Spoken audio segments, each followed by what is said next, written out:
Bonjour, bienvenue dans la série sur les vecteurs. Alors nous avons vu précédemment que le développement de deux chemins partant et aboutissant aux deux mêmes points donne un repère dont les positions finales sont distinctes. Par suite, les composants de la dérivée seconde d'un vecteur calculés selon les deux chemins différents ne seront pas égales. Calculons donc la dérivée covariante seconde d'un vecteur en utilisant deux chemins différents. Considérons un espace riemanien de coordonnées UI et déterminons la dérivée seconde par rapport à UI, puis par rapport à UK. Ensuite, inversons l'ordre des dérivations. Alors pour cela, reprenons l'expression de la dérivée covariante seconde d'un vecteur V de composante VI, c'est-à-dire nabla K, nabla K, nabla J, VI est égal à dkj VI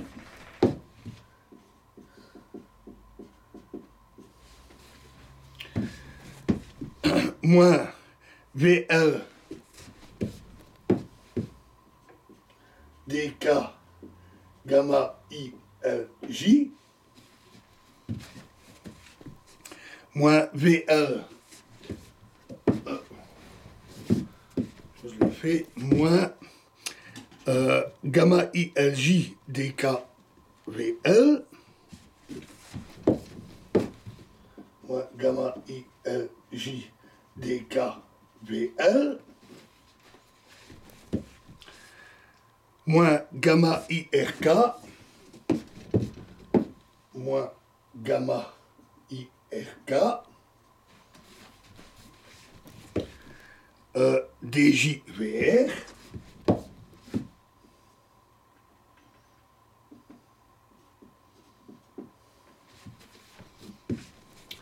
plus gamma IRK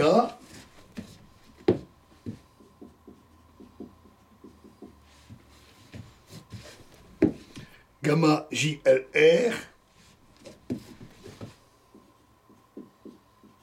VL moins gamma JRK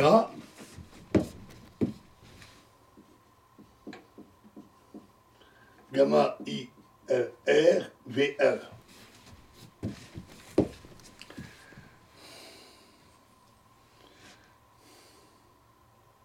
Alors, calculons à présent la dérivée covariante par rapport à UK, puis par rapport à UI. On obtient simplement le même résultat en permutant les indices J et K. Dans cette expression-là, donc delta nabla J nabla K VI est égal à DJK VI moins VL DJ gamma ILK moins gamma ILK DJVL moins gamma IRJ DKVR plus gamma IRK gamma gamma IRJ gamma KLRVL moins gamma KRJ gamma ILRVL.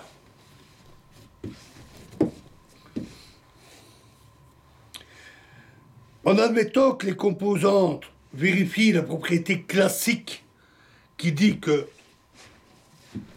dkj VI est égal à djk VI, on obtient par soustraction des deux expressions précédentes nabla K nabla J VI moins nabla J nabla K VI est égal à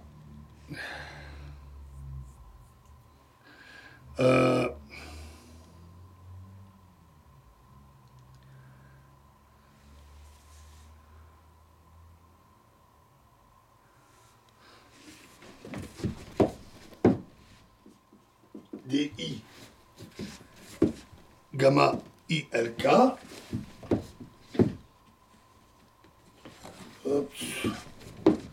DL, pardon. Gamma ILK. Moins DK gamma ILS. Ah, c'est DS ici. DS gamma ILK moins DK gamma ILS. Plus gamma IRK.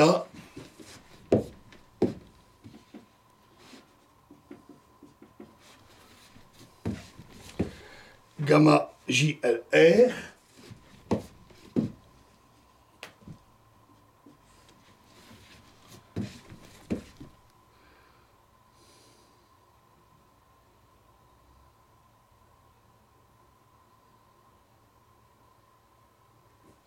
Oui, je me suis trompé.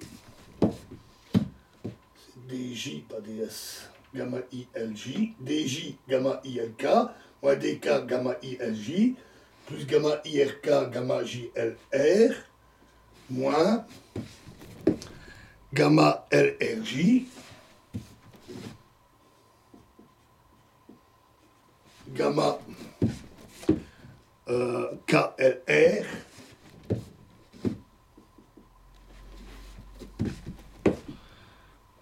Gamma IRJ, gamma IRJ, gamma KLR fois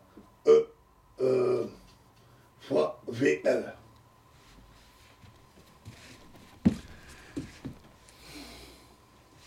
Alors, par suite des propriétés tensorielles des dérivées covariantes et des composantes réelles, la quantité qui est entre parenthèses ici est un tenseur d'ordre 4 que l'on note R, I, J, K,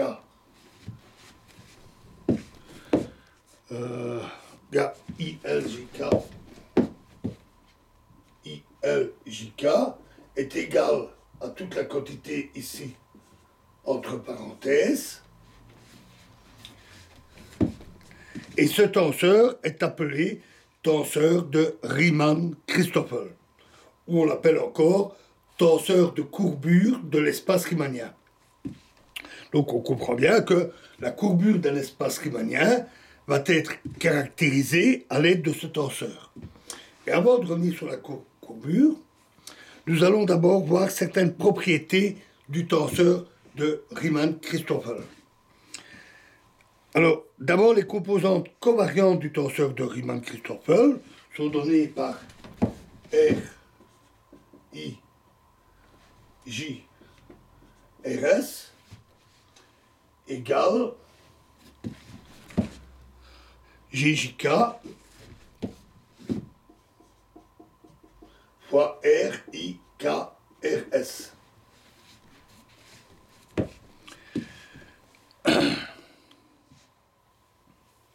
On va aussi utiliser les relations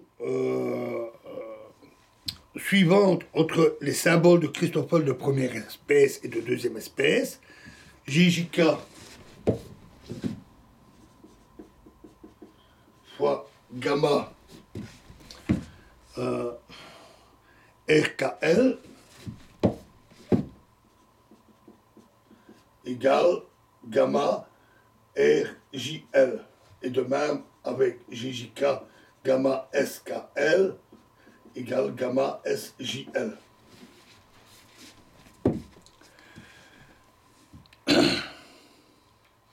Et on va remplacer les quantités GJK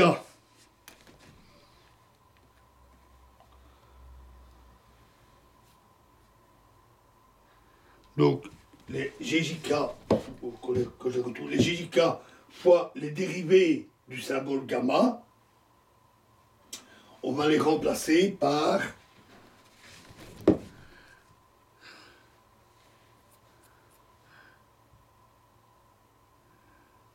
DR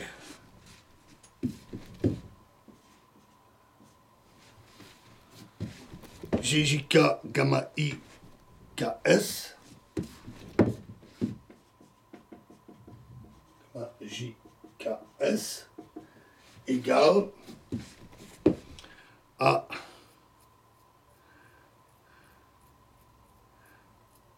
donc pardon, je vais le renoter. Donc on va remplacer GJK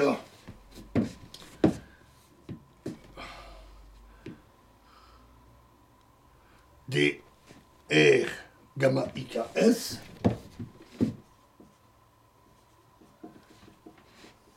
on va le remplacer par DR GJK gamma IKS moins gamma IKS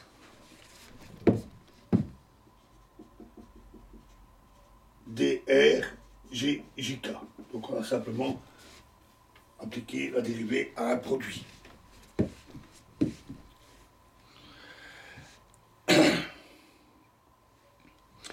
Donc on prend tout ça dans la relation précédente du tenseur de Riemann-Christoffel et on obtient, après permutation aussi des indices K et L, on obtient que R, I, J, RS, calcul tout petit peu lourd, je vous laisse faire éventuellement le détail, R, I, J, RS égale DR. G, JK, gamma, IKS, moins DS, GJK, gamma IKR, plus gamma ILS,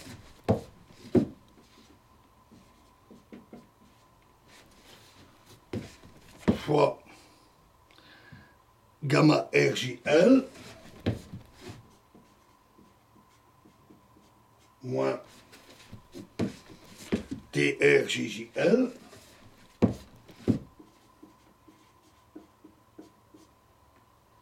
moins gamma ILR, gamma SJL, moins DSGJL.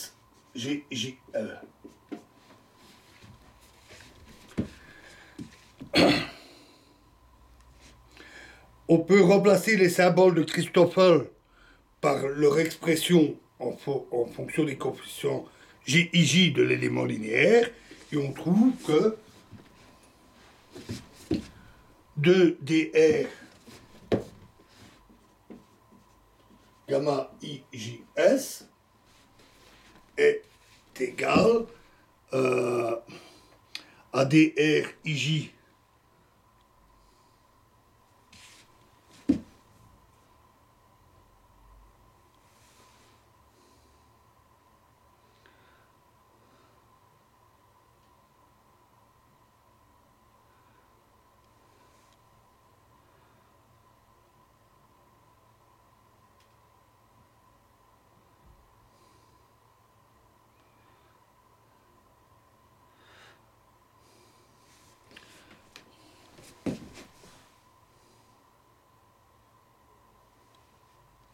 on obtient DRI, moi j'ai DRI GJS plus DRS GJI moins DRJ GIS.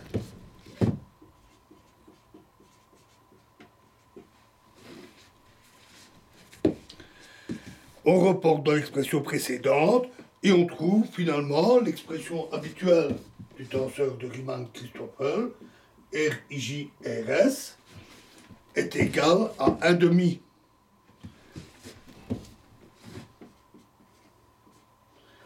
de toute cette expression-là, plus, moins, pardon,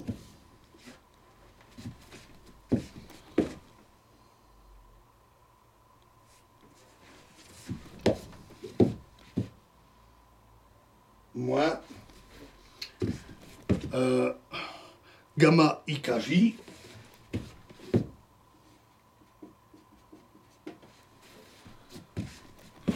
gamma IKS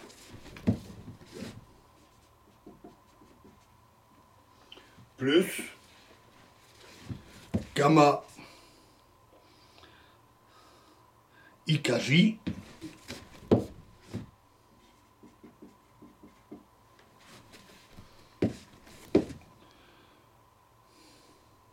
pardon, gamma SKJ fois gamma IKR.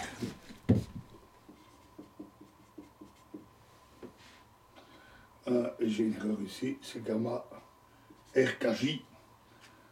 Donc, on obtient pour expression finale un demi de toute cette expression-là, moins gamma RKJ, gamma IKS, plus gamma SKJ fois gamma IKR, qui est la forme habituelle du tenseur de Riemann-Christoffel.